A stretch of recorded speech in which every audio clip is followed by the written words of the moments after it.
All right, I think I'm doing that now. Is that right? Perfect. We have your metastimuli for PIMS filtering. Excellent, excellent. Well, I'm Rico Piccone from St. Martin's University. My student Dane Webb and collaborator Brian Powell worked on this project with me. We're calling Metastimuli, an introduction to PIMS filtering. So, we're presenting a system designed to enhance human learning via stimulation generated by a synthesis of textual source material, for example, text, audio, or video with dialogue, etc., with a personal information management system, or PIMS. Okay, that's PIMS. We're going to say that over and over again. So, personal information management system. In an information architecture we have previously developed in those references. PIMS augmented stimuli are called metastimuli. So why might this improve human learning? Okay, so some potential reasons. The new information architecture we have developed in these references allows a PIMS to be naturally connected and automatically structured. A PIMS is the result of significant user cognition, including an effective one, as a processing layer for stimuli creates a feedback loop in which the information system reshapes stimuli. So we think that reshaping of the stimuli through the user's PIMS could be helpful. Natural language processing technology has now developed enough to allow nearly real-time processing and categorization. However, in many learning environments, real-time processing is not required. So established offline natural processing techniques are sufficient.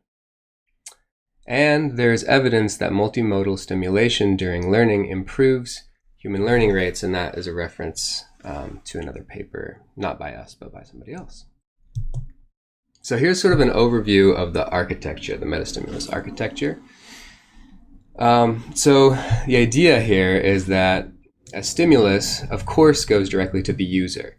This could be a video that they're watching, or a presentation that they're watching like this, or something that they're reading, or something that they're listening to, something that includes textual information that could be extracted in some way. So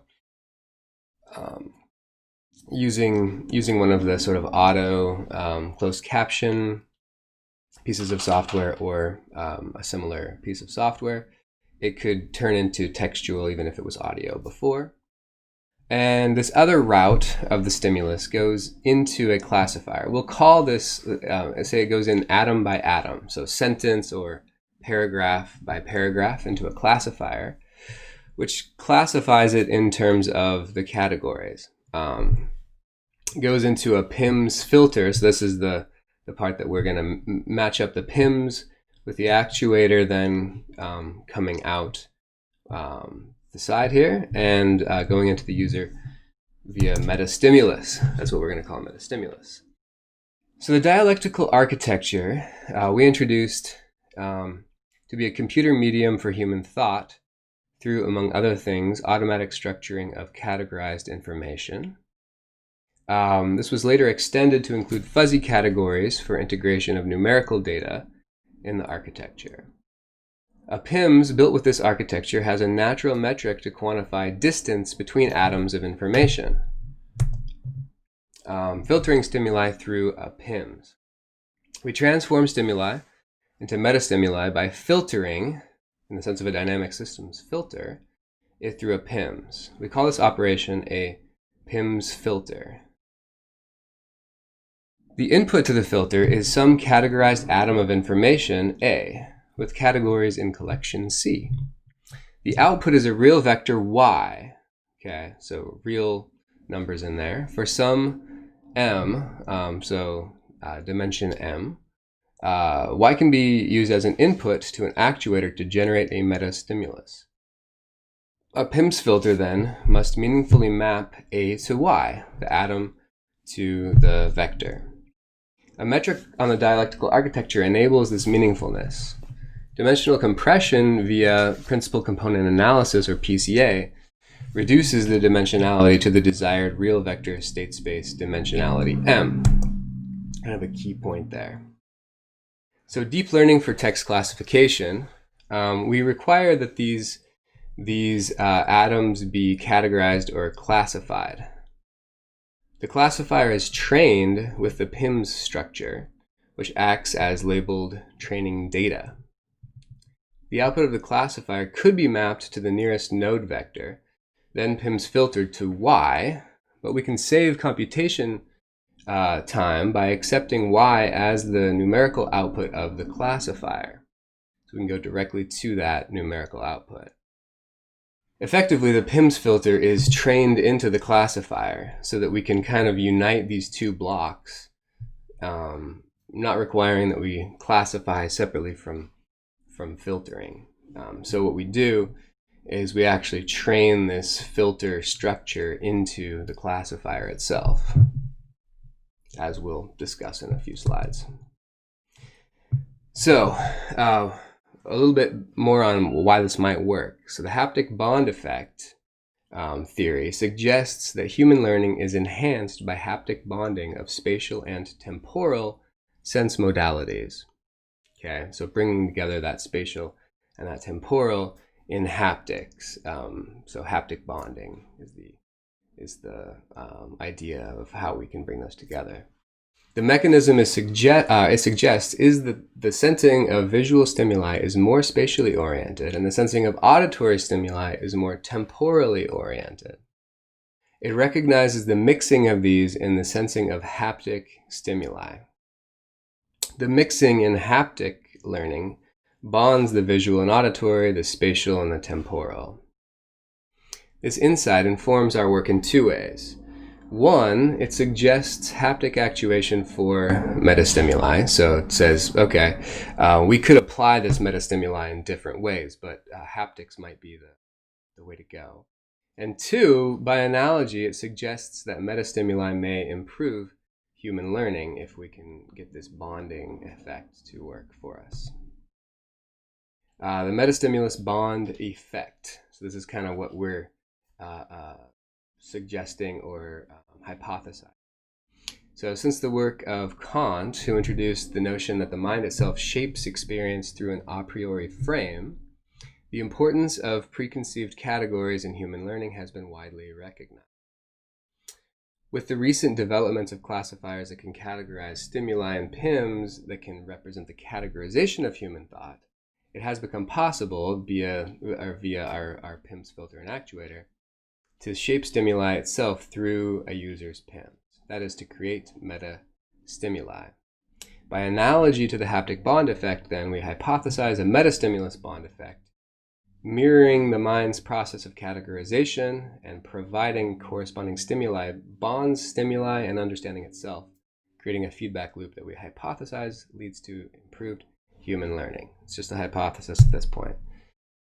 The PIMS filter, so this is how we're doing it. The PIMS filter then takes a categorized atom that is mapped to its corresponding place in a PIMS structure, which is mapped to its node space representation, which is in Rn, which is a large space. So the node space in this PIMS, this personal information management system structure, it's a graph structure with a bunch of nodes in it. Can be very, very large. Rn can be very large, thousands or more. N could be thousands or more. We need to project that down to some smaller space, so to Rm, and that's what we're going to use this principal component analysis to do.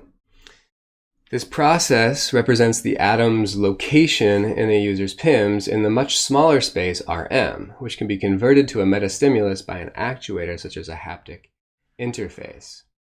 We've released some software that allows anyone to do this with their own data set. And it's written in Python. This is built on actually an RPAC. It's a matrix library that allows us to do principal component analysis efficiently. so that we don't have a lot of calculation. It'll let you avoid doing a matrix inverse of a large matrix, for instance. So as a demonstration of the use of the PIMS filter software, representative atoms of a simple PIMS categorical structure are shown in the next slide of figure 2. And they're mapped onto R2 and displayed in figure 3. So first we'll look at the PIMS structure. It's a graph with these nodes. And the idea here is that we have categories A1, A2, A3, B1, 2, 3, 4, and C1, 2, 3, 4. And these connections here are built by this what we've called in the past a dialectical system architecture. And that structure that's created allows us to say, okay, these two are close to each other. These two nodes are close to each other and further away from this node here, B1, 2, which is the intersection of B1 and B2. Notice that there are sort of these three main branches of this categorization, where one of these nodes is shared between two of the branches. So we see that B1 and C1 have an intersection that has some atoms in it.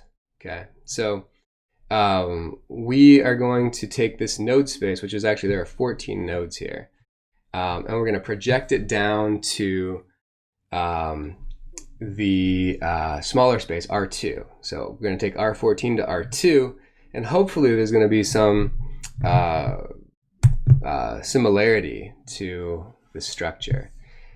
And as you can see, that is the case. So the A's are distributed here along this axis. So A1, A1, 2, etc. So if you go back to look at where the A's are, here are the A's, and you see that they are all sort of close to each other along a certain axis of R2. This union node, which is everything together, is right in the center. And then we have the B branch and the C branch also showing up here. So the B branch and the C branch, they get their own axes, which are separated. They're maximally distanced here. And we see this node B1, C1 that is the intersection here between the two branches B1 and C1. It shows up right in between those two branches here. So we see that this projection, even though it's on a much smaller space, it's on R2 instead of R14, still maintains this distance among the nodes information, and that's good. I mean, that's what we're going for here.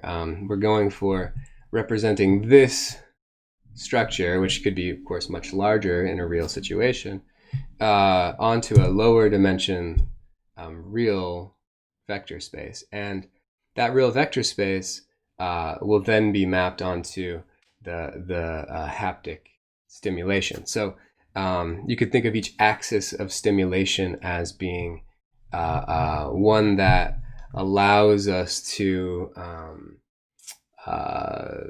convey one of these branches, or maybe a mixture of these branches. So if you think about like an array of pins that could be displayed on a person's arm, which is one of the types of haptics that we encounter, you could think of each direction there representing one of these dimensions in R2. And of course, if you have more arrays of pins, or if you have more modes of stimulation, not just touch, but maybe a vibration, frequency of vibration, amplitude of vibration, these could all be considered different dimensions of stimulation space, if you will. So R2 is, of course, still pretty small. We would want to have more dimensionality than that, but we could never go up to the full space, R14, 10,000 or whatever. So the projection is important. Okay, so categorizer neural net training. We want to have that categorizer block, which categorizer or classifier block here. We need to train this somehow, and we want to do that using the PIMS filter information. And so how we do that is we take an atom, and we take, so this is a labeled atom. This is training data, so it has an atom of information like a sentence or a paragraph that has a categorization associated with it. It has a set of categories associated with it, C. So you take the atom itself, you put it into a word embedder. We'll talk about the word embedder in the next slide, but it's a previously trained neural net that gives a vector representation to a word, okay? Somehow a meaningful vector representation, okay? And we'll talk about that a little bit in the next slide. So that word embedding vector comes out, gets embedded into an atom embedding. So the whole atom has a collection of words in it. Atom embedding or sentence embedding in the typical case is going to, usually one method is to just sum up all of those word embedding vectors to get an atom embedding, and that goes into the input of the neural network. Okay, so that neural network is going to have this as the input, this embedded atom vector. The category, the categorization set here is going to go into this atom lookup. This categorization has a specific location in the structure, okay, in that PIMS structure. And that node vector is what we're going to look up here, a node vector representation of this atom. And we're going to put it through the PIMS filter to find out what the node vector is in this PIMS representation. So this is the PIMS filter, and that goes into the neural network as the label. This is the true answer, the correct answer for this atom. So this atom is word embedded, which is the input into the neural network, and then we know, based on the true answer for this training part of the exercise here, we know what the true answer is for where it should be categorized. The neural network then has back propagation. It trains on, there are different methods, of course, of training the neural network, and we're playing with different methods, but even a feed-forward neural network could train on data like this and come up with its own sort of weights and biases from that. So that neural network chain, so this is the categorizer. Once we've got that neural network all trained up, we can actually, of course, do away with this. We don't always know what the category should be, what the categorization should be. So the classifier is actually going to have to provide that for us. So in the non-test case, in the non-training case, I should say, A will go into the word embedder, then it'll go into the atom embedder, and the neural network will say, oh, here's an embedding vector. We'll tell you where it belongs in the node space, or the projected node space. Okay, so that's how the classifier gets trained, and it sort of brings that PIMS structure into it. So we pair that with a previously trained word embedding neural net. So I've mentioned that this word embedder here is something that is previously trained. Word embedding is something that a lot of people have done, and so we're just sort of following what others have done here. The component words of the atoms are first translated to indices of a dictionary. These are the inputs to the neural net, which train the word embeddings and the neural network parameters. A recurrent neural network is generally superior for natural language processing tasks, so we'll use one of those. The natural language is very temporal, and recurrent neural networks are sensitive to this temporal nature of data. So what these word embedding nets are looking at is when one word appears, how is it related to other words? So if you see this word appear, usually, this next word appears. And when you actually put that in a training loop, you get words that are similar semantically, having similar vector representations. So word embeddings are really nice. You don't need labeled data for a word embedding training. You just need a bunch of textual information, a bunch of words that are in sentences that are hopefully meaningful. We actually don't know at this point if using the PIMS textual data for the user for that training is going to be better, or if using some corpus of text is going to be better. So it's an open question we're still exploring. So in summary, there are several subsystems required to generate metastimuli. We reviewed those in Figure 1. This work presents the overall architecture and develops the PIMS filter and classifier subsystems. The dialectical information architecture for the PIMS has been previously developed and presented at this conference in the last several years. The metastimulus bond effect hypothesis and related literature is presented, and further work will include testing this hypothesis and studying the effect of different actuation modalities for metastimuli. My student Dane has outlined a study for testing this, and so that would be the next stage, is actually testing this system design that we've got.